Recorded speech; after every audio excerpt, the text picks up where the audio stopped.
자, 인사했습니다. 반갑습니다. 네. 우리 오늘 교재는 182쪽이다, 그죠?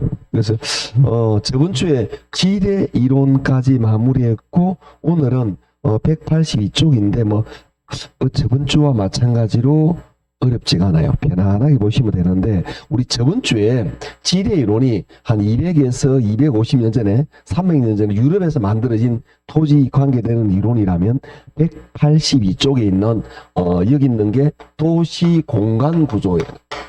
도시 공간이 어떻게 형성되었다, 발전되었다, 이런 걸 정리한 건데, 요건 한 100에서 80년 전에 미국에서 만들어진 이론이에요. 여기도 또 3명의 학자가 나오는데, 원근이 시험에 잘 나옵니다. 잘 들어보도록 하죠.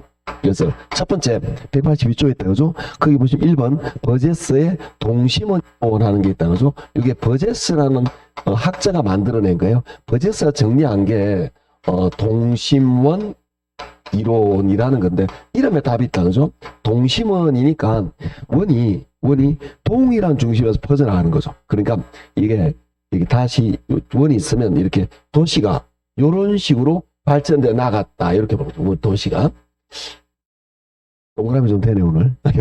요렇게 발전돼 나간다. 도시가 이렇게 발전돼 나간다라고 정리했다는 거죠. 가장 안쪽에 뭐가 있냐면은 중심 업무지구, 그러니까 행정관서 같은 게 있겠죠. 시청이라든지 광장 이런 게 있을 거고요. 그 다음에 여기를 뭐라 하냐면은 전이지대라고 말합니다. 좀 어려운 내용인데, 혼재된 지역이라는 거, 섞여 있다는 거죠. 예전에 여기가 막 초창기에는 주거지였을 건데 막 새로운 시대에 들어오는 거죠. 공장이나 아니면은 또 뭐라 그러죠? 시장, 그다음에 역마차, 요런 시대를 들어오니까 주거지가 밀려나는 거예요. 그래서 그 외곽 지역에 저소득 가구들, 즉 저소득층들 주거지가 들어서고요. 그 다음에 이쪽이 아무래도 혼재된 지역이다 보니까 아무래도 범죄나 이런 것들이 많으니까 100년 전이니까 약간 외곽으로 고소득 이동합니다. 그래서 고소득 주거지는 약간 외곽에, 그리고 가장 바깥쪽에는 기차로 출퇴근하는 통근자지대, 이런 식으로 구성이 된다라고 말하는 게 버제스의 동심원 이론인데, 이 이론이 여기까지는 과히 나쁘지 않아요. 비판이 없습니다. 그 말은 뭐냐면은 중심 업무지구, 전이지대, 저소, 요까지는 어느 정도 맞다라고 보시면 됩니다. 그게 뭐냐면 이 전이지대가 지금 생각하면 좀 말이 안 되는데, 예를 들면은 공장이에요. 공장, 산업시설.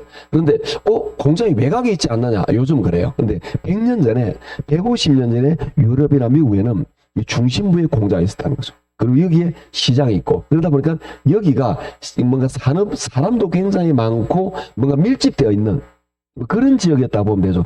공장이 대규모 공장이 아니고 요즘 생각하면 그냥 염색 공장 붙어 있는 이런 느낌 생각하시면 됩니다. 그런 시설들, 그런 것들이 붙어 있고, 바로 옆에 염색 공장 옆에 시장, 직물 공장 옆에 시장, 판매하는 시장, 이렇게 같이 있다, 이렇게 이해하시면 됩니다. 떡공장 옆에 떡 파는, 같이 혼재되어 있다. 그래서 이걸 혼재되어 있는 뭔가 뒤바뀌는 그런 시설이라고 생각하시면 되겠죠. 그리고 여기에다 산업을, 그러니까 인력을 공급하기 위해서 저소득층 주거지기 그 다음에 있어요. 그런데 요게 좀 말이 안 되는 거예요. 고소득이 물론 일부는 이렇게 있겠지만 이게 주거지가 이렇게 형성되는 게 일반적이지 않다라는 거죠. 그래서 뒤에 쪽에 좀 비판을 받게 됩니다. 그러면 버제스가 볼 때는 자기가 조사한 도시는 이렇게 되었을 수가 있으나 대체적으로 이런 모양이 아니었다고 보는 거죠. 이쪽은 여기까지는 어느 정도 맞지만, 그래서 여기서 가장 중요한 내용은 요겁니다. 저소득 주거지역이 고소득보다 중심부에 가까이 있다. 그래서 예전에는 100년 전에는 미국 이런데 예를 들어서 대공황 이럴 때 미국에는 중심부가 환경이 열악했다. 범죄도 많고 그 다음에 오염도 많고 그런 식으로. 참 이게 잘 이해가 안 되시면 우리 예전에 제가 재밌게 본 영화 중에서 프랑스를 배경하는데 향수라는 영화가 있어요. 그러니까 영화도 좀 보고 해야 개론이 쉬운데 공부하는 게 잘 안 되잖아. 거기 보면 지금도 충격적입니다. 한 200년 전에 유럽을, 프랑스를 배경으로 하는데 그 시장에서 사람이 굉장히 많아요. 거기서 애기 엄마가 생선 손질하다가 애를 툭 놓잖아. 바닥에 생선 피, 비닐, 비늘, 그 다음에 흙탕물, 거기가 툭 떨어지는 거예요. 그만큼 환경이 안 좋았다, 이런 겁니다. 도시 중심부가. 그거 생각하시면 됩니다. 그러니까 그러면서 범죄도 많고, 그러면서 굉장히 소매치기 같은 범죄도 많을 뿐만 아니라 환경도 열악하다. 지금 같은 상하수도 시설도 완벽하지가 않았다라고 보시면 됩니다. 그러니까 중심부가 환경, 범죄가 많으니까 고소득은 외곽으로 하고 저소득은 여기 인력을 공급하기 위해서 아주 가까이 주거지를 택했다. 이렇게 보시면 됩니다. 자, 가볍게 보도록 하죠. 여기 어디 보느냐 하면은 거기 키역 프로세스의 동심원리로 밑줄 것이고 키역 세 번째 줄 밑줄입니다. 도시의 팽창이 도시 내부 구조에 미치는 영향과 거주지 불안성을 도시 생착적 관점에서 설명하고자 했다. 밑줄. 뒷것. 동심원처럼 소득이 증가하면 도시 외곽적으로 주거지가 확산되는 것을 설명하고 있는 것으로 전통적인 소도시를 설명할 때 유용하다. 그러니까 중소도시 설명할 때 가장 합리적이다라고 보시면 됩니다. 오른쪽에 리얼. 동심원처럼 주택 지불능력이 낮을수록 이게 중요합니다. 고용기회가 많은 도심지역과 접근성 양호한 지역에 주거일업지를 선정하는 경향이 있다. 주택 지불능력이 낮을수록 이게 저소득이죠. 저소득일수록 고용기회가 많은 도심 가까이 접근성 양호한 곳에 그래서 중심부 가까이 입지한다. 이렇게 보시면 됩니다. 자, 밑에 동그라미 요 밑에 기억 중심 업무지구 밑줄 것이고 중 동그라미 니은 점이지대 밑줄 것이고 점 동그라미 T껏 저소득 주거지대 밑줄 것이고 저 동그라미 그 다음에 리얼 중산층 지대 밑줄 것이고 얘는 중산층을 고소득이라고 이야기하기도 합니다. 그래서 고 동그라미 그 다음에 통근전대 통 동그라미 그래서 이 순서가 시험에 나온 적이 있습니다. 순서 암기해야 됩니다. 중요한 건 아니지만 따라할까요? 중전저고통 점이지대 전이지대 혼재했습니다. 다시 중전저고통 중전마마 고통스러워 이렇게 암기했다 그죠? 암기해 놓으시면 됩니다. 순서가 시험에 나온 적이 있으니까 좀 유심히 봐놓은데 순서 외우기 싫어요. 예, 포인트만 잡으면 됩니다. 포인트는 뭐죠? 여기서 가장 중요한 포인트는 뭐냐? 저소득이 고소득보다 중심부 가까이 접근성 양호한 곳에 있다. 이게 제일 중요해. 얘 말고는 바꿀 게 없어요. 아니 중심 업무지구가 외곽에 있는 거 말이 안 되잖아. 그렇죠? 그러니까 이거 몇 개 나면은 얘 둘 즉 저소득이 중심부 가까이 있다. 요렇게 이해하시면 됩니다. 아시겠죠? 그래도 이해가 안 되면 제가 또 좋아하는 남자들이 또 좋아하는 영화가 있잖아요. 미국 영화 대부 1, 2, 3편 영화도 꼭 해야 된다니까. 대부 보면 거기 1편에 2편이죠. 2편의 장면 보면 거기에 시칠리에서 설마 모르는 사람 없겠죠. 시칠리에서 이렇게 들어오잖아요. 그렇잖아요. 그 사람 복두모 그 사람이 들어오잖아. 그래가지고 어떤 뭐라 그러죠? 외곽 지역의 변두리에서 막 가족과 밥을 먹는 그 장면. 지금도 그 장면이 기억나는데 그때는 옷을 왜 그렇게 입는지 몰라요. 바지 입고 나서 위에는 꼭 내복 같은 걸 입잖아요. 그리고 멜빵. 영화도 좀 보고 해야 된다니까. 그런 장면, 그 장면을 생각하시면 그때 거기 보면 막 굉장히 저렴한 저소득 근로자 주택이 딱 붙어 있어요. 그리고 바로 옆이 시장. 축제 막 하고 이렇게 됩니다. 그 상황이 요 인근이다라고 생각하시면 되는 거예요. 요 때가 그래서 그 사람이 나중에 이제 누구죠? 아주 조폭두목을 총으로 뭐죠? 이렇게 어디로 내려온다 그러죠? 저 위로 가서 지붕을 넘어가지고 쏘고 영화도 보고 해야 된다. 그렇게 그 장면을 생각하시면 됩니다. 그러니까 이 중심부 쪽 인근이 범죄와 환경이 아주 안 좋은 지역이다. 이런 것들을 감을 잡으시면 됩니다. 자, 넘어가도록 하죠. 184쪽으로 넘어갑니다. 그러면 이거에 대한 비판하게 됩니다. 그게 누구냐 하면은 호이트가 정리한 게 선형 이론하는 거예요. 이름에서 여기에 동심원이라면서 동일한 중심의 원 이렇게 말을 했는데 여기는 호이트의 선형인 선자는 뭐냐? 부채꼴 모양이에요. 부채꼴. 그러니까 호이트가 바라볼 때는 야 도시가 어떻게 그렇게 발전한다 내 말이 안 된다. 도시가 이렇게 있으면 중심부 이해한다. 이거 맞는데 만약에 우리 안동을 시켜야지. 안동하고 주위에 가장 큰 도시 예를 들어서 안동하고 안동이 좀 대구에서 멀다 그죠? 그래서 대도시가 이게 만약에 우리 중소도시 7곡이라고 생각합시다. 예를 들어서 그런데 여기에 대구가 있고 그러면 7곡은 대구하고 연결이 많이 되지 않을까? 일반적으로 대도시하고 그러면 이쪽으로 도로가 만들어지겠죠. 안 봐도 선하겠죠. 그러면 이 도로를 기축으로 해서 이쪽으로 교통이 많아지지 않을까? 당연히. 그러면 이쪽으로 점점 사람들이 모여 살기 시작해요. 이렇게. 처음에 이렇게 했다. 점점 도로를 따라 점점 이런 식으로 주거 확산된다. 이게 부채꼴 모양으로. 이렇게 될 수밖에 없다는 거죠. 그러면 이런 쪽이 교통이 발달한 이쪽에서 점점 주거지 확산돼. 여기에 주거지가 누구냐면 고소득 주거지다라는 거죠. 그래서 이게 현실에 더 맞다라고 보시면 됩니다. 그러니까 이 고소득 주거지는 교통이 발달한 이쪽 인근에, 도로망 인근에 접하게 되겠죠. 그럼 여기는 발전이 뒤처지는 지역이에요. 이게 예를 들어서 산이 있다라고 생각하시면 되겠죠. 여기는 발전이 안 되는 동네야. 그럼 이쪽에는 누가 저소득층을 들어서고, 그 다음에 뭐 상업지구, 그 다음 중산층, 이런 식으로 부채꼴 모양으로 들어선다. 이런 걸 정리한 게 선형 이론인데, 이 이론에 대한 비판이에요. 야, 고소득이 뭐 이렇게 요렇게 말이 안 된다. 이거에 대한 비판으로 고소득 주거지역은 교통이 편리함, 이런 접근성 양호한 곳이 입지를 정한다. 라고 이론을 정리한 게 호이트의 선형. 이 선자가 부채꼴이라고 하죠. 부채꼴 모양인데, 도로망을 따라서 부채꼴 모양으로 확산된다. 이렇게 보시면 됩니다. 그게 184쪽에 있는 2번 선형 이론입니다. 기억, 중간에 밑줄 긋습니다. 호이트에 의해 개발되었다. 호이트 밑줄. 그래서 호이트의 선형 이론, 이렇게 외우듯이 알아놓으시면 됩니다. 두 번째 줄 밑줄 긋습니다. 동심원 이론을 수정 보완한 것으로 토지용은 도심에서 시작되어 점차 교통망을 따라 동질적으로 확산된다. 그러니까 고소득 주거지역이 동질적으로 확산된다. 이렇게. 그러니까 도시가 이렇게 같은 모양으로 발전하는 것은 아니다 이거지. 그럴 수밖에 없는 게 뭔가 이쪽에 뭔가 발전거리가 있으면 그쪽으로 뻗어나간다 이거죠. 도시가. 이렇게 되는 게 아니다라고 말하는 겁니다. 비판하는 거죠.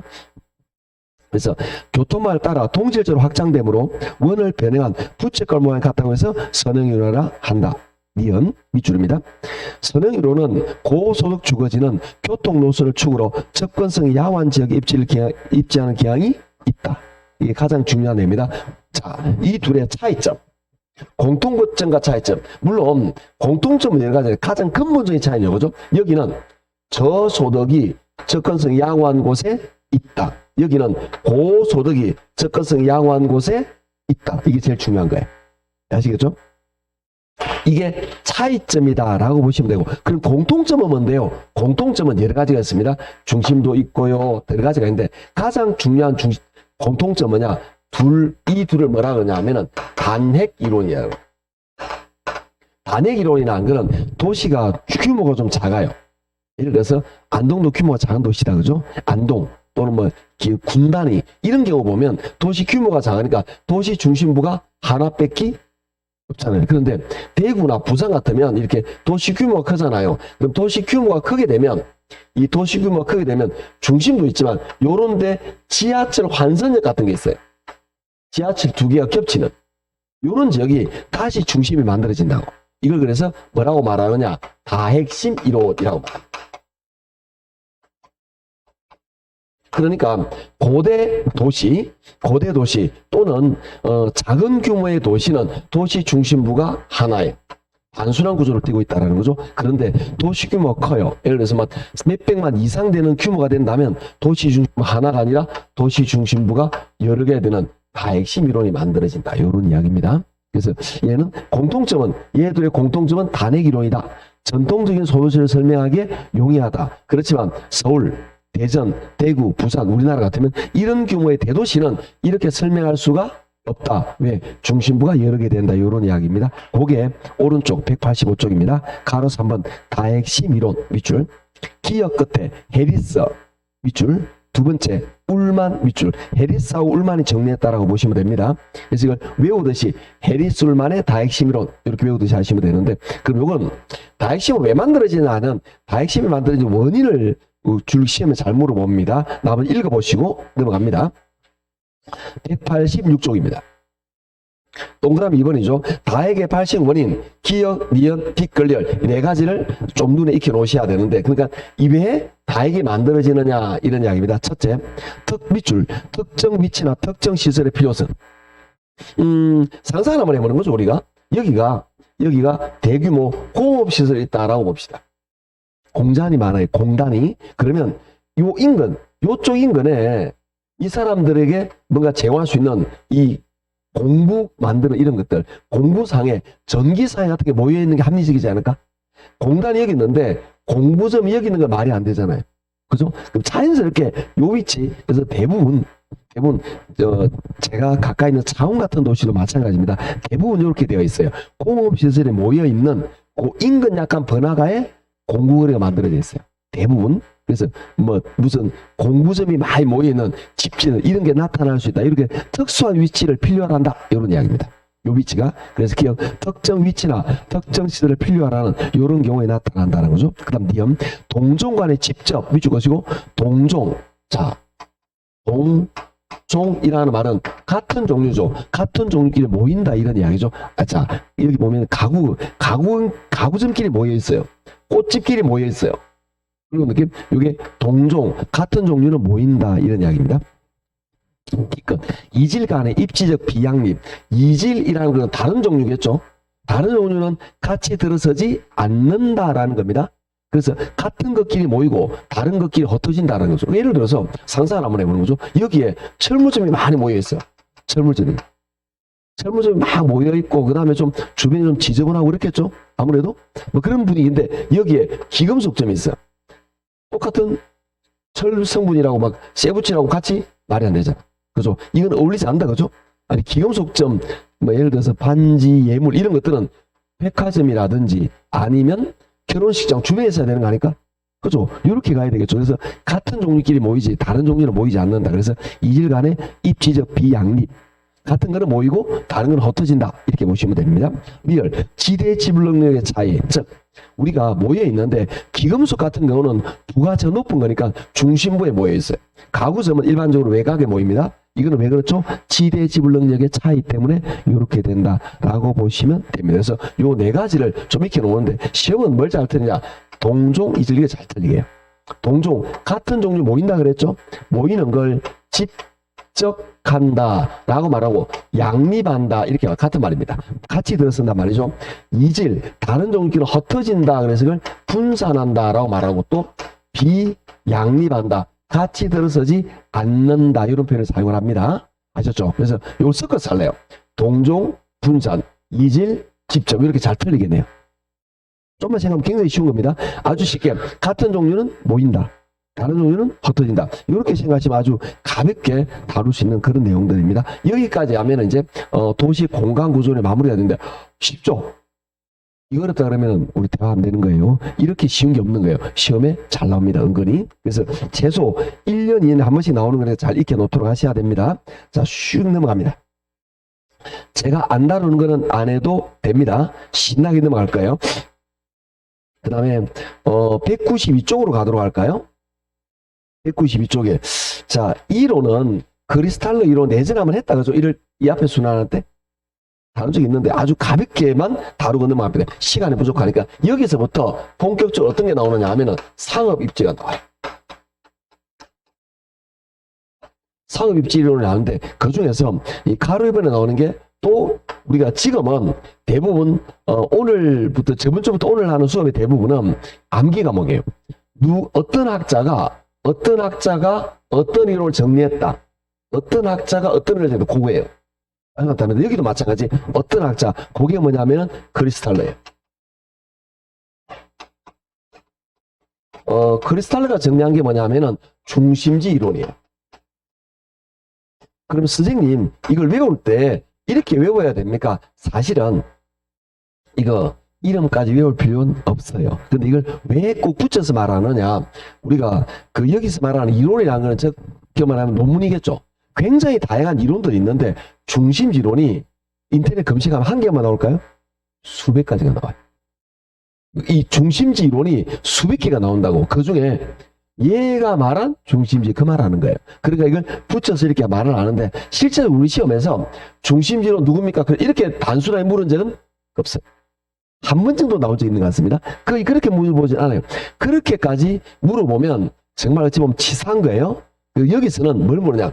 크리스탈을 정리한 중심지로는 어떤 이론입니까? 이렇게 물어봐야 정상이라는 거죠. 아시겠죠? 그래서 요렇게 물어보는 사례가 있는데, 즉 중심지로 누굽니까? 크리스탈러. 요런 식으로 문제 나오는 사람이 없다라고 보시면 됩니다. 그래서 붙여서 고유명사 같이 생각하시면 됩니다. 즉 중심지론을 공부할 건데 이 이론이 너무나 많아. 근데 우리가 여기서 공부할 거는 뭐 A가 한 중심지, B가 한 중심지. 그렇지만 우리는 크리스탈러가 정리한 중심지 요걸 배우겠다. 요런 이야기입니다. 그럼 크리스탈러 어떻게 중심지를 정리하느냐라는 걸 보게 될 건데요. 크리스탈러는 세 가지로 먼저 이야기를 합니다. 첫째, 이 중심지라는 개념은 뭐냐라는 거죠. 중심지라는 것은 쉽게 말해서 주위에 있는 상권에다가 뭔가 재화나 서비스를 제공해 주는 그런 것들을 상상 한번 해볼까요? 여기에 우리 아파트 단지가 많이 있어요. 이렇게 아파트가 있습니다. 그럼 여기에 아파트가 이렇게 여러 군데 모이면 여기에 학원도 있고 그러겠잖아요. 반찬 가게도 있고 또 뭐가 있죠? 편의점 있고 김밥집 있고 세탁소 있고 그럼 막 들어서 있겠죠. 그러면 요 중심지가 들어서기 위해서 금방 말한 그런 거 세탁소, 편의점, 그 다음에 반찬집이 들어서려면 요 주위가 어느 정도 수요가 있어야 되지 않을까? 아니 그냥 아무도 없는데 집이 떠문떠문 집 하나 있는데 편의점, 김밥집 망하겠죠. 말이 안 되고 그러면 이 중심지가 유지되려면 어느 정도의 수요가 있어야 된다 이런 거예요. 그래서 그걸 우리 뭐라고 말하느냐? 크리스탈은 그걸 최소 요구치라고 말합니다. 즉 중심지가 유지되기 위해서는 최소한 요즘 예를 들어서 요 수요가 한 2,000세대쯤 있어야 2,000세대는 있어야 김밥집, 그 다음에 반찬 가게, 편의점, 학원, 음악미술학원 요 어느 정도 들어선다 이런 이야기입니다. 그 밑에 요 2,000 가구 요걸 우리 뭐라 그러냐? 최소 요구치 요렇게 말한다라는 거죠. 그럼 이게 없으면 중심지가 들어서지 않아요. 그 다음에 우리 중심지가 영향을 미치는 가장 넓은 범위. 그럼 이거 최소 요구치는 포인트가 뭐냐? 최소라는 거죠. 가장 작은 범위. 그러면 이 크리스탈가 볼 때 우리 중심지가 영향을 미치는 가장 넓은 범위 있겠죠. 요걸 우리 뭐라고 말하냐면 재화 도달거리라고 말해요. 또는 재화 도달 범위라고 말하는 어떤 개념이냐? 여기에 만약 우리 여기에 요 재화 도달범위 내에 어떤 사람이 있어. 여기는 편의점 우리 편의점으로 온다고. 그 다음에 세탁소 우리 세탁소로 하죠. 그 다음에 또 이 우리 재화 도달 벗어나는 요쪽에 있는 사람은 다른 지역의 편의점을 간다 이런 이야기예요. 즉 우리 지역으로 오는 가장 넓은 범위 그걸 우리 뭐라 하냐? 재화 도달 범위라고 말하는데 이거는 우리가 미치는 최대의 범위다라는 이야기죠. 그럼 크리스탈리라서 가장 중요한 건 요겁니다. 그럼 뭐냐? 최소 요구치와 재화의 도달 범위 관계에서 이 둘이 얘가 더 작아야 돼. 반대로 되면 이 중심지가 성립할 수 없다라는 거죠. 반대의 경우를 한번 상상을 한번 해볼까요? 예를 들어서 반대인 거. 자, 크리스탈을 그대로 접목을 하면 여기에 중심지가 있습니다. 근데 중심지가 유지되기 위해서는 최소한 이런 2,000세대가 있어야 된다. 아시겠죠? 그런데 우리 지역에 오는 사람, 우리 지역에 오는 인구가 요거밖에 안 돼. 그리고 중심지가 유지될 수 없다. 그러면 중심지가 유지되기 위해서는 재화의 도달 범위, 우리가 배달하거나 오는 사람이 최소 요구치보다도 커야 된다. 즉 최소 요구치를 만족하는 정도의 우리가 이 소비 계층이 있을 때 중심지가 유지된다. 이게 가장 중요한 겁니다. 어떻게? 최소 요구치와 재화 도달 범위에서 최소보다 최대가 커야 된다. 됐죠? 다시 뭐라고요? 최소보다 최대가 커야 된다. 최소 요구치는 중심지가 성립하기 위한 최소한의 범위. 재화 도달 범위는 우리가 영향을 미치는 가장 넓은 지역 범위. 그러면 중심지가 설립하려면은 최소와 재화 도달, 최소보다 최대가 커야 된다. 이게 제일 중요한 내용이에요. 자, 요것만큼 나머지는 가볍게 밑줄 그을 겁니다. 크기 보시면 192쪽이죠. 크리스탈러의 중심지로 밑줄 그으시고 오른쪽에 봅니다. 오른쪽에 주요 개념, 기억, 중심지는 제목만 밑줄. 니은 최소 요구치 밑줄입니다. 중심지 기능이 유지되기 위한 최소한의 수요 규모 밑줄 것이고 최소 동그라미. 이거 설명하고 있는 거죠. 그 다음에 3번 D것 재화 도달거리 밑줄 것이고 중심지가 재화나 서비스를 제공하는 최대 동그라미 최대한의 범위를 말하는데 교통과 운송비와 관련 교통 발달로 운송비가 절약되면 재화 도담회가 좀 확대됩니다. 교통 발달 이렇게 되면 재화 도담회가 좀 확대된다 이런 이야기예요. 예전에는 이게 1km 넘어가면 안 걸어갔다고. 근데 요즘 차로 가니까 가볍게 1, 2km 걸어서 이동할 수 있다. 이렇게 이해하시면 됩니다. 교통 발달로 재화 도담회가 좀 넓어질 수 있다. 이렇게 합니다. 미열이 제일 중요합니다. 중심지 성립 조건, 최소 요구치와 재화 도달범위 내에 있어야 한다. 이거 이해하시겠죠? 이게 뭐냐? 최소 요구치를 아까 최소라 그랬죠? 재화 도달 범위는 최대라 그랬죠? 최소보다 최대가 커야 되는 거다. 이해하시겠죠? 그렇게 될 때 중심지가 성립한다. 이거 시험 여러 차례 나온 지문인데 반대로 잘 냅니다. 자, 이걸 외우는 포인트 뭐였죠? 최소 요구치는 최소 범위, 재화 도달 범위는 최대 범위, 최소보다 최대가 커야 된다. 이렇게 외우면 됩니다. 자, 나머지 읽어보시면 되는 것들입니다. 별로 어려운 내용들 없고요. 어떤 내용들이 나오느냐? 간단하게 밑에 중심지 계층 간의 관계, 밑에 니은 고차 중심지, 밑에 A, B, C를 이렇게 묶어주세요. 이렇게. 이거 집에서 읽어보라는 이야기입니다. 밑에 저차 중심지 해가지고 A, B, C를 묶어주세요. 어떤 개념이 좀 이야기를 하도록 할게요. 자, 크리스탈러는 중심지를 어떻게 봤느냐 하면은, 크리스탈러가 바라볼 때는 중심지가 고차 중심지도 있고요, 중차 중심지도 있고요, 저차 중심지도 있다라고 본 거예요. 그러면 고차 중심지는 뭐냐? 백화점 같은 그런 느낌. 백화점 또는 대형 할인마트. 저차 중심지는 편의점. 그러면 숫자가 고차 중심지가 많아요, 저차 숫자가 많아요? 요게 많겠죠, 당연히. 요게 편의점 숫자가 더 많겠죠. 동네마다 있으니까. 그러면 저차 중심지는 범위가 작은 범위까지 커버하겠죠. 그런데 고차는 좀 더 넓은 범위까지 당기는 수요를 당기게 될 거다라고 보시면 그런 설명이 나오는 거예요. 이거 보시면 밑에 설명이. 그래서 고차, 그리고 저차가 여러 개 모이면 중차, 중차가 여러 개 모이면 고차, 이런 느낌으로 이해하시면 된다. 즉 백화점은 안동 전체를 커버한다고. 고차 중심지는. 그런데 동네마다 뭐가 있느냐? 저차, 편의점이 있다 이런데. 아시겠죠? 동네마다 편의점. 이게 모이면 중차. 중차는 뭐냐? 대형마트는 아니지만 한 300평, 500평 규모 되는 우리 마트 같은 거 있잖아요. 예를 들면 우리들 마트, 그 다음에 대구 쪽에 많이 있는 대병마트 이런 느낌.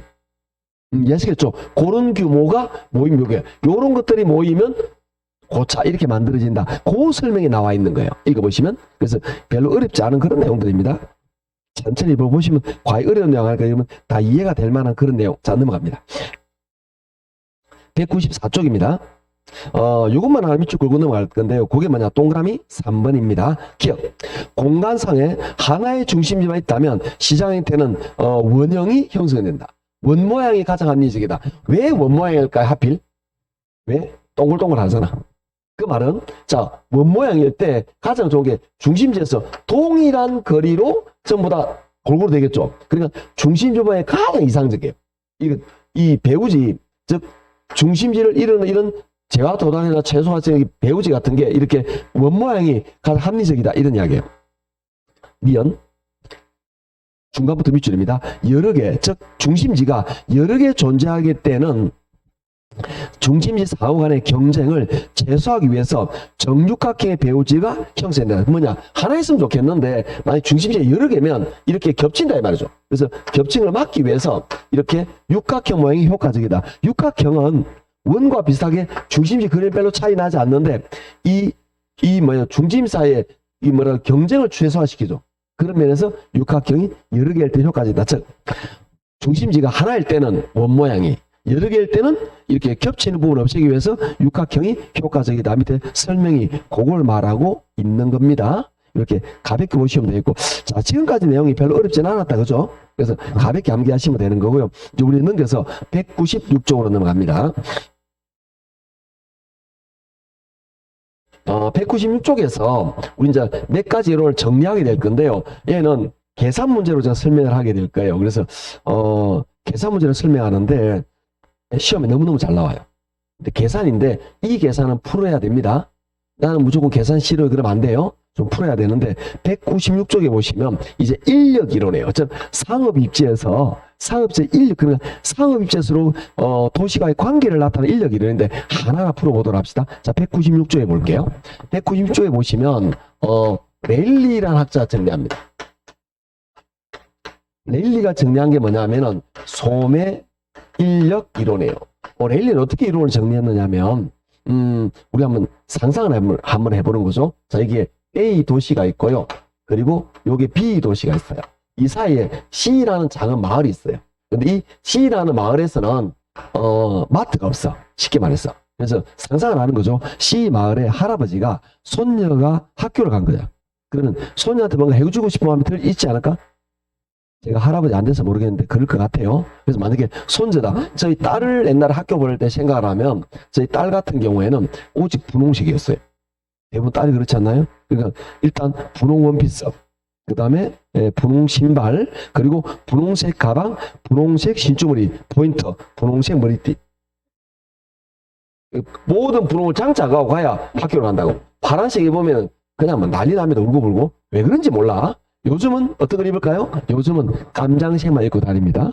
20살, 1살이거든요. 그러니까 요즘은 이제 아는 거지. 왠지 튀지 않으려고 하다 보니까 가급적이면 검정색 회색 옷을 자꾸 입더라고. 예, 그렇게 되게 돼 있는 거예요, 원래. 편하거든, 그게. 이렇게 됩니다. 여하튼, 초등학교 1학년 때는 분홍 장착하고 다녔습니다. 어릴 때. 지금도 사진 보면 모든 게 분홍색이에요. 머리띠부터 집 사진을 보면 그렇습니다. 여하튼, 그렇게 사주고 싶어. 그런데 이 C 말에 백화점이 없어. 그러면 여기 안에 위로 가야 되겠죠? 이해하시겠죠? 여기에서 이 책을 잘 모르니까요. 여기에서 안동을 가든 구미를 가든 그렇게 해야 되지 않을까? 이때 이 마을에서 안동으로 가는 확률, 이게 A가 당기는 힘, 안동이 당기는 힘, B로 가는 확률, 구미가 당기는 힘, 같은 말이 되겠죠? 이때 가는 확률, 이게 C가 A로 가는 확률, 이거 A가 당기는 힘, C가 B로 가는 힘, 이가 B가 당기는 힘, 이 당기는 힘을 유인력이라고 말해요. 이 당기는 힘이 어떻게 되느냐라는 거죠. 그래서 공식이 만들어지게 되는데요. 유인력은 두 가지에서 결정이 납니다. 당기는 힘을 우리 유인력이라 그래요. 유인력은, 자, A가 규모가 커요. 그러면 더 많이 당기겠죠?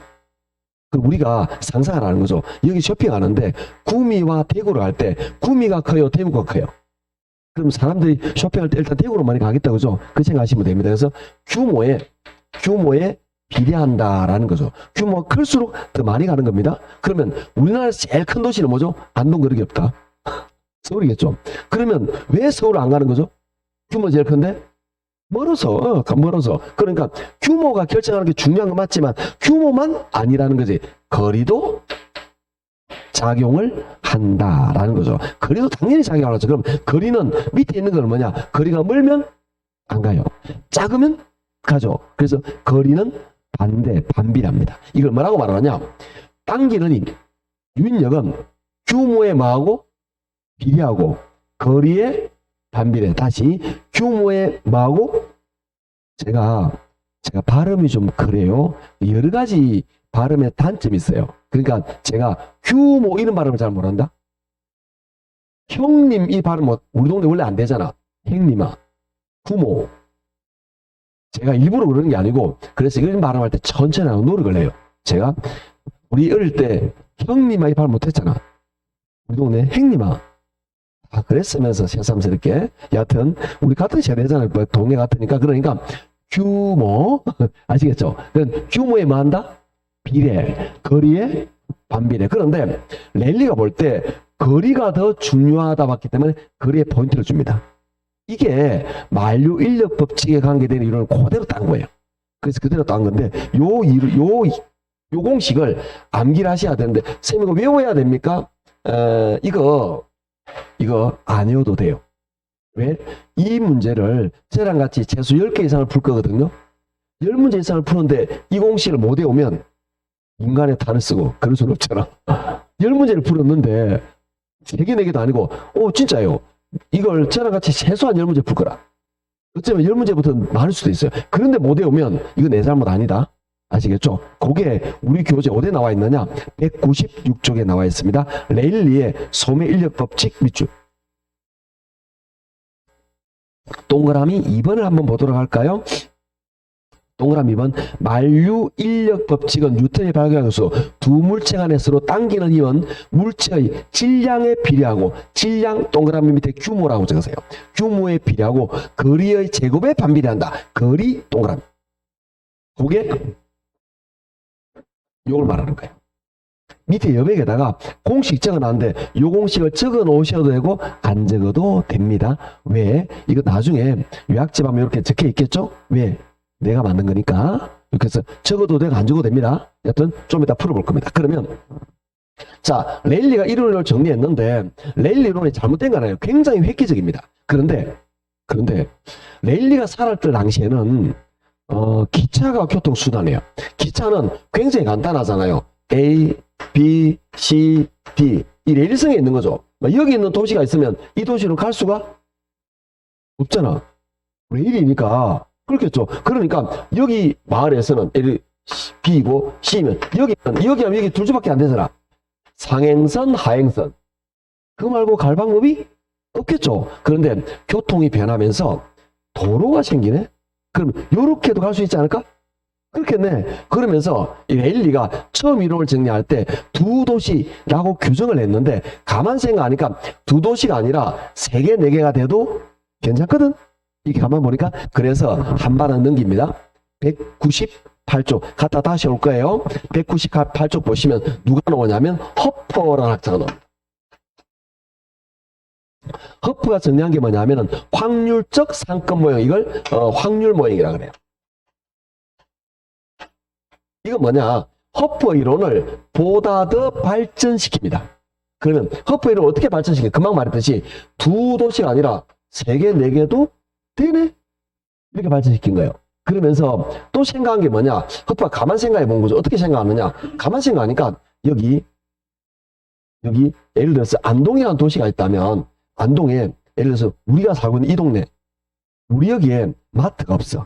그런데 A 백화점, B 아울렛 매장, C 대형마트. 가만 봐. 도시 내부에서 요렇게 접목이 가능하네? 그러니까 이걸 도시밖에 아니라 도시 내부에도 접목이 가능한 거죠. 자, 예를 들어서 우리 이쪽에 있는 주거단지가 있잖아요. 근데 요 주변에 대형마트가 없는 거야.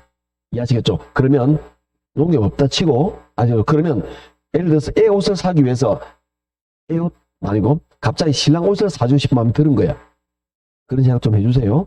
그래서 백화점에 갈 수도 있을 것이고, 그 다음에 아울렛 매장에 갈 수도 있을 것이고, 그리고 대형 할인마트에 갈 수도 있겠죠. 그래서 도시 내부로 접목할 수도 있다. 이걸 보다 더 어떻게 된 거죠? 발전시킨 거야. 그러면 공식은 어떤가요? 네, 공식은 똑같아요. 그러면 얘도 유인력 공식 이렇게 됩니다. 당기는 힘, A가 당기는 힘, B가 당기는 힘, C가 당기는 힘. 얘도 분모의 거리, 분자의 규모 똑같아요. 똑같다는 거예요, 공식이. 그런데 옆에가 가만 보니까 랠리는 아까 만류인력을 가지고 이론을 따왔다 그랬잖아요. 그럼 만류인력이니까 자연 상태, 그러니까 행성간의 상태를 가정한 우유. 그러니까 이게 무중력이야. 여기는 뭐냐? 무중력이라는 거는 거리인데 이 거리에 장애물이 전부 다 없다라는 상태에 가정한 거예요. 그런데 우리가 살아보다 보면 자, A와 B가 둘 다 거리가 10 똑같아요. 그런데 A는 거리가 좋아. 도로가 좋아. 교통 환경이 좋아. 근데 B 갈 때는 도로비가 있고, 그 다음에 막 곡선이고, 주차도 안 좋아. 그럼 A로 가로 B로 가요. A로 가겠죠. 이런 것들도 현실적으로 나타날 수 있다는 거지. 얘는 그런 걸 생각을 안 했다니까. 일부러 하는 게 아니고 얘는 무중력을 가정한 거예요. 그러니까 모든 자연장애물이 동일하다고 본 거죠. 그런데 현실은 안 그렇잖아. 그러면 허프는 그런 것들을 정리해가지고 여기에다가 마찰계수라는 걸 넣습니다. 그래서 여기는 A는 교통 조건이 좋잖아요. 마찰계수 1. 교통이 안 좋잖아. 도로 안 좋잖아. 장애물 있잖아. 마찰계수 2나 3. 이렇게 해서 달리 적용합니다. 즉 이걸 제곱으로 고정하지 않고 이건 다양한 변수를 넣어서 그때 상황, 교통 환경에 맞아서 적절하게 적용하게 만들었다. 이런 이야기예요. 한마디로 야를 좀 더 발전시켰다. 이렇게 보시면 됩니다. 그게 가로 5번 허프의 확률적 상권 모형입니다. 동그라미 1번 밑줄. 랠리와 컴퍼스의 소매 인력 이론은 단지 두 지역 간의 상호작용만을 설명하지만 허프의 모형은 다수의 배우지, 2개 말고 3개, 4개 된다 그랬죠? 다수의 배우지 간에 적용이 가능하며 중력 이론을 토대로 대도시의 쇼핑 패턴을 결정하는 확률 모델을 제시했다. 즉 확률의 관점으로 발전시켰다. 이렇게 이해하시면 됩니다. 2번 끝에 한 지역의 상점의 시장 점유율을 간편하게 추산할 수 있다. 그리고 내려서 동그라미 4번 기억. 공간 마찰 계수값을 얼마로 하느냐는 문제가 된다. 이 값은 시장의 교통적 공간, 쇼핑몰의 특성에 따라 달라지는 값이며 먼저 계산될 값이다. 이형 교통 조건이 나쁠 경우 마찰 계수는 커지게 된다. 이해하시겠죠? 자, 별로 어려운 거 없습니다. 이런 거 쭉 정리하고 복잡하게 생각할 필요 없이 야를 보다 더 발전시켰다. 이렇게 된 겁니다. 자, 왔다 갔다 죄송하지만 한 번만 더 앞으로 돌아가도록 하죠. 어디 보느냐, 우리 그 197쪽으로 돌아갑니다. 이제 허프도 나왔고, 이제 누가 나오느냐면은 컴퍼스라는 게 나옵니다. 컴퍼스라는 한자 정리합니다. 컴퍼스가 정리한 게 뭐냐면은 분기점 모형이라는 거예요. 어떤 개념이냐면 레일 이론이 가장 시초입니다. 레일 이론을 보다 발전한 게 허퍼, 레일리를 간편하게 계산한 게 컴퍼스예요. 그럼 레일리는 어떤 관점으로 봤느냐 하면 요 위와 동일하게 생각하시면 됩니다. 요걸 레일리를 요쪽에 적을까요? 좀 애매하네. 아, 컴퍼스의 분기점 모형이라는 거는 얘를 보다 발전적으로 했는데 우리 레일리를 좀 더 한번 생각해 보도록 합시다. 레일리 어떤 거냐? 이게 A 도시가 있고요. 여기에 B 도시가 있으면 자, 여기 있는 마을은 A로 가겠죠. 여기 있는 마을은 B로 가겠죠. 그런데 여기 있으면 A로 갈까요? B로 갈까요? 모르겠다는 거죠.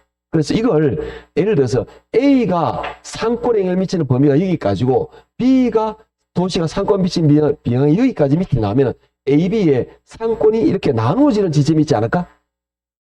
이 전체 글에서 이 둘의 전체 글에서 A, B의 상권이 나누어지는 지점이 있을 겁니다. 이 나누어지는 지점을 우리가 뭐라 그러냐면은 나누어지는 지점, 분기점이라 그래. 분기점을 계산하는 거지. 왜? 분기점을 계산하게 되면 요만큼은 여기까지는 어디로 간다? A로. 여기 있는 모든 마을은 A로 쇼핑하러 가. 그 다음에 여기 있는 모든 마을은 어디로 가죠? B로. A와 B의 상권이 나눠지는 분기점, 예를 들면은 안동, 구미 사이에 어떤 작은 한 촌락들이 있어요. 안동으로 올지 북으로 올지 그렇게 맞죠? 그때 요 분기점을 구하면 여기 있는 사람들은 안동으로, 여기 있는 사람은 구미로 오겠죠. 이런 것들을 간편하게 계산할 수 있다. 이런 얘기입니다. 그걸 컴퍼스의 분기점 모형이라고 말하는데 거기 공식이 일단 그 교재 보시면 197쪽에 볼게요. 컴퍼스의 상권 분기점 모형 동그라미 미분미줄입니다. 컴퍼스의 분기점 모형은 랠리 법칙을 응용한 것으로 두 도시 안의 구매 영향이 같은 분기점의 위치를 구하는 방법이다. 밑에 보시면 이런 게 있죠. A 도시로부터의 거리, A로부터의 거리에서 공식이 나와 있죠. 분모에 1 플러스 이상한 게 루트죠. 루트. 분모에는 A의 규모 그리고 B의 규모 이렇게 되고요. 분자에는 뭐가 나타나느냐? 분자에는 총거리 이렇게 나타난다라는 거죠. 이렇게 해서 분자에는 총거리 이렇게 나타나는 겁니다. 자, 이렇게 해서 우리는 이게 뭐냐면 또 이게 유인력 마찬가지로 공식이에요. 그래서 이 공식이 3개가 나왔는데 이 3개를 가지고 우리 문제를 한번 풀어봅시다. 아셨죠? 얘는 뭐가 나오냐? 이론 문제도 잘 나오지만 계산 문제로 시험이 잘 나옵니다. 그래서 이건 계산 문제를 여러분이 이해를 하고 문제를 풀 수밖에 없어요. 그래서 간단하게 랠리 이론부터 정리를 할 건데 교재에 좀 문제가 없어요. 그래서 간단하게 작년 33회 작년 기출 문제를 제가 대략 알고 있으니까 그걸 문제를 간단하게 적어 보겠습니다. 랠리 이론을 풀 건데요. 어떤 개념이냐면 여기가 A 도시. A 도시 인구가 5만 명입니다. 그리고 여기에 B 도시가 있어요. B 도시가 있는데 B 도시 인구가 3만 2천 명입니다. A가 5만 명, B가 3만 2천 명인데요. 이 둘의 거리, 어떤 이 사이에 C라는 마을이 있어요. 그런데 C와 A 거리가 5km고요. 그 다음에 C와 B 거리가 2km입니다. 이때 이 C 마을에 월 추정 매출액 1억이에요. C에서 1억의 소비가 일어나는데 이 중에서 A 도시에 얼마의 매출이 일어나고 B 도시에 얼마의 매출이 일어납니까? 라고 물어보는 게 작년 기출문제예요. 자, 이걸 각자 요 방법, 요거죠? 이렇게 한번 해보도록 합시다. 어떻게, 우리는 뭘 구하느냐? 유인력을 구할 건데요. A가 당기는 힘, A의 유인력을 구할 거예요. 그리고 B가 당기는 힘, B의 유인력을 구할 겁니다. 요거는 요 그대로 하면 됩니다. 분모의 거리의 제곱, 분자 규모죠. A 보시면 거리가 오죠. 5의 제곱. 분자에는 규모, 도시 규모가 5만 명입니다. 5만. 됐죠? 요거는 요거 그대로 하고 있는 거예요, 지금. 그 다음에 B도 동일하게 합니다. B, 거리 2의 제곱. 거리의 제곱. 분자에는 규모, 규모가 얼마냐면 32,000입니다. 요걸 계산하시면 됩니다. 계산 좀 힘들어 하시는 면은 있지만, 요거 5, 2, 10 하면 안 된다 그랬죠? 요거는 뭐죠? 5 곱하기 5, 5, 25. 약분하면 이게 어떻게 되느냐? 2000 이렇게 됩니다. 그 다음에 2를 제곱하면 뭐죠? 4죠. 4, 8, 30이 하니까 8 이렇게 되겠죠. 선생님 계산 약한데요. 계산기 쓰세요. 계산기. 개론 계산기 쓸 수 있으니까 이거는 결국 뭐냐? 이제 끝난 거예요. 요거는 2대 8이에요. 즉 뭐냐? 이 C 마을 주민이 A와 B로 가는 확률이 뭐냐? 2대 8이다. 이런 이야기예요. 그러면 우리는 여기에서 A, C의 월 추정 매출이 1억이라 그랬잖아요. 그럼 1억에서 2대 8, 즉 10분의 2 하면 A로 가는 매출액. 10분의 8 하면 B로 가는 매출액. 그럼 얼마죠? 2천만 원? 2천만 원. 이게 답이야. 끝. 이게 작년 기출 문제다. 이런 이야기예요. 그래서 답은 작년에 1억이 나면 10억이었네요. 이게 10억이었네요. 그래서 얼마 되느냐? 2억 그리고 8억. 여기 A로 가는 게 2억, B로 가는 게 8억. 이게 답이었다라는 거예요. 이게 시험은 이렇게 나옵니까? 네, 이렇게 나와요. 작년에 이렇게 나왔으니까 이렇게 계산을 가볍게 했다라는 이야기입니다. 자, 그러면 지금 우리가 한 게 뭐냐? 얘가 가장 먼저 한 레일리 이론이에요. 레일리의 소매인력 법칙을 계산한 겁니다. 자, 한번 넘어가 보도록 할게요. 어디 보느냐? 199쪽으로 합니다. 199쪽에 보시면 이제 여기 보면 예제 문제 하나 있죠? 얘는 교재 199쪽인데 얘는 뭐냐? 예전에 28회 때 시험에 나온 거예요. 얘도 문제를 한번 풀어보도록 할게요. 자, 허프의 확률 모형에 의해서 X지역 주민의 할인점 A를 방문할 확률과 A의 월 추정 매출을 순서대로 나열하세요. 이렇게 나와 있습니다. X지역의 주민은 4,000명이다. 1인당 월 소백은 35만 원이다. 맞자료수 2로 동일하다. 표를 보시면 얘는 어떤 개념이냐? 간단하게 그림을 안 그려도지만 그림을 그리면 여기가 X지역입니다. X지역에 주민은 4,000명. 그 다음에 이 주민이 월 추정 매출액은 35만 원 되어 있습니다. 이 X지역에서 A 할인점, B 할인점, C 할인점 간다 이 말이죠. 허퍼하고 있습니다. 허퍼. 이해하시겠죠? 이렇게 간다라는 겁니다. 그때 A의 면적이 얼마냐? A의 면적이 500. A의 규모, 면적은 500이고요. 거리는 5. B의 면적, 얘는 얼마냐면은 300. 거리는 10. 그 다음에 C의 규모는 450. 거리는 10 이렇게 나와 있어요. 그럼 얘를 뭘 구할 거냐? 또 유인력을 구할 겁니다. 똑같아요. 동일한 방법입니다. A가 당기는 힘, A의 유인력. 그리고 B의 유인력. C의 유인력. 3개니까 3개 구하면 됩니다. 선생님, 계산이 좀 복잡한 것 같아요. 힘들고. 이게 처음이라서 그래. 이 문제를 다시 말해서 10개 이상 풀 거예요. 그러면 내가 익숙해집니다. 편안하게 그렇게 하시면 되는 거라. 자, 구조는 동일합니다. 유인력. 분모에는 거리죠. 거리는 5, 10, 15. 5, 10, 15. ABC. 그 다음에 마찰 개수인데 마찰 개수 전부 다 2로 똑같다 그랬죠? 자, 이게 우리 시험에 마찰 개수는 전부 다 지금까지 2로만 나왔어요. 마찰 개수 2가 되면 공식 2하고 어때요? 똑같아요.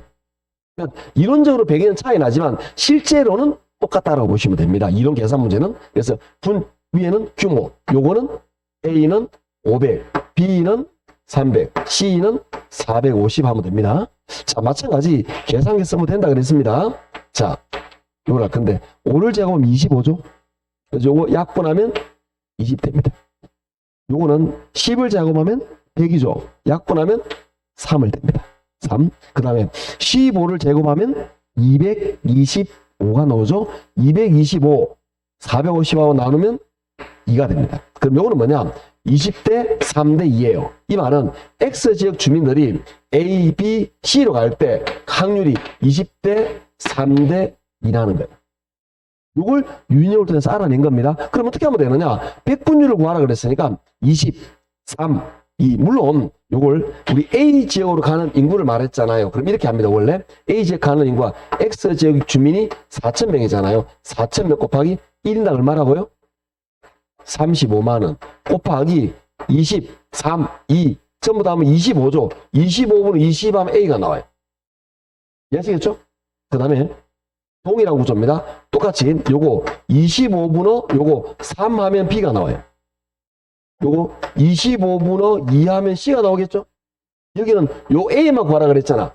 요것만 하면 되는데 여기서 이걸 백분율로 구하라 그랬단 말이에요. 그럼 어떻게 하느냐? 요렇게 해도 이제 백분율은 여기다가 25를 나누어 버리면 백분율이 나와요. 25는 뭐냐? 요거 셋을 더한 값이에요. 20 나누기 25 하면은 백분율이 80% 나오죠? 그래서 요거는 80%, 즉 0.8을 바로 곱해도 되는 거예요. 이해하시겠죠? 요렇게 해서 답을 찾으면 2번이 나온다. 이런 겁니다. 계산은 여러분 하시면 되는 거고. 아, 쌤, 구조가 똑같네요. 네, 똑같아요. 전혀 차이 없습니다. 아시겠죠? 전혀 차이 없다라는 겁니다. 자, 이제, 요게 두 번째 공막이 뭐냐? 허퍼 이론이에요. 다시 말하자면 계산문 잘 나온다 그랬습니다. 자, 이제 마지막으로, 우리 그 컴퍼스의 분기점 모형으로 문제를 한번 풀어보도록 하겠습니다. 컴퍼스의 분기점 모형으로 문제를 다룰 건데, 이게, 32의 작년 문제가 교재 실려 있는데, 이게 조금 설명이 난해해요. 그러다 보니까 공식 쓰기가 난해하다는 거 제가 간단하게 문제를 만들 테니까, 자, 상상을 합시다. 우리가 여기에 A 도시가 있는데요. A 도시의 인구가 얼마냐면은 9,000명이에요. 9,000명. 그 다음에 B 도시 인구가 있어요. B 도시 인구가, 반대로 해. A 도시 인구가 1,000명입니다. B 도시 인구가 9,000명이에요. 그리고 이 둘 사이의 거리가 예를 들어서 12km예요. 그런데 우리가 원하는 말은 뭐냐? 이 둘의 A와 B의 상권이 나누어지는 지점, 이걸 뭐라 그랬죠? 분기점. 이걸 구하라, 이런 이야기예요. 아셨죠? 이걸 구하는 방법이 두 가지가 있습니다. 첫째, 공식을 이용하는 방법. 공식은 자 저겁니다. A로부터의 거리, 저 공식입니다. 요거 A로부터의 거리. 얘는 배운 대로 분모에 1 플러스 루트. 갑자기 루트 보면 기분이 나빠진다, 그죠? 예, 옛날 생각하시면 됩니다. 이게 루트 한 다음에 A 규모, B 규모. A 규모가 1000, B 규모가 9,000. 분자에는 총거리 얼마죠? 이거 계산만 하면 되는 거라. 계산이 안 되는구나. 계산 안 되는구나. 너무 오랜만이라서 그런 거예요. 아무것도 아닙니다. 약분합니다. 약분하면 요게 1분의 9는 9죠. 루트 뭐가 되죠? 루트 9는 숫자 얼마 될까요? 제곱근 3이 되죠. 그러면 하나 더. 루트 16은 뭐가 될까요? 아이고 잘한다. 자, 루트 25는 뭐가 될까요? 이렇게 나오는 거예요. 아셨죠? 이렇게 계산하시면 됩니다. 자, 그러면 요런 계산하면 루트 9니까 숫자 얼마 될까요? 3. 1 더하기 3 얼마죠? 4. 12에서 4를 나눠요. 얼마 될까요? 3. 즉 뭐냐? A로부터 3km 떨어지는 게 경계다, 이 말이에요. 이게 답이야. 그러면 B로부터는 빼니까 얼마가 되겠죠?